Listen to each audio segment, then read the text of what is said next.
ശബരിമല പോലുള്ള പ്രശ്നങ്ങളിൽ UDF-ഉം BJP-യും ശക്തിയായ കള്ളപ്രചാരവേല നടത്തിയിരുന്നു. ഇതുപയോഗിച്ച് വോട്ട് നേടാനുള്ള പരിശ്രമം അവർ നടത്തുകയുണ്ടായി. എന്നാൽ ആ പരിശ്രമം അവർ ഉദ്ദേശിച്ചതുപോലെ വിജയിച്ചു എന്ന് പറയാൻ സാധിക്കുന്നതല്ല. കണക്കുകൾ കാണിക്കുന്നത് അതാണ്. ശബരിമല ഉൾക്കൊള്ളുന്ന വാർഡും അത് നിലകൊള്ളുന്ന പെരുനാട് ഗ്രാമപഞ്ചായത്തും LDF ആണ് ജയിച്ചത്.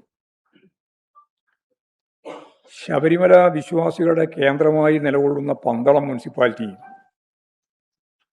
അത് BJP ഭരിക്കുകയായിരുന്നു കഴിഞ്ഞ 5 വർഷം. BJP-യിൽ നിന്നും ഇടതുപക്ഷ ജനാധിപത്യ മുന്നണി പന്തളം മുനിസിപ്പാലിറ്റി പിടിച്ചെടുക്കുകയുണ്ടായി.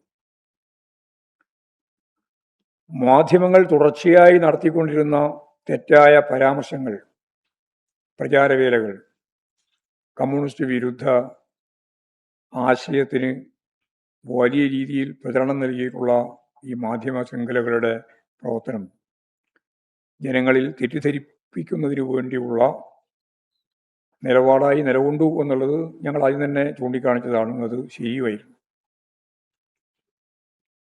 പണക്കൊഴുപ്പിൻ്റെ വലിയ സ്വാധീനം ഈ തെരഞ്ഞെടുപ്പിൽ BJP-യും UDF-ഉം ഉപയോഗിച്ചിട്ടുണ്ട്. കാശ് കൊടുത്ത് വോട്ട് വാങ്ങുക എന്ന സമീപനം കേരളത്തിൽ ഒരു പുതിയ രീതിയായി ഇപ്പോൾ കണ്ടുവരികയാണ്. ഈ തെരഞ്ഞെടുപ്പിലും അത് ദൃശ്യമായിരുന്നു എന്നുള്ളതാണ് പറയാൻ സാധിക്കുക.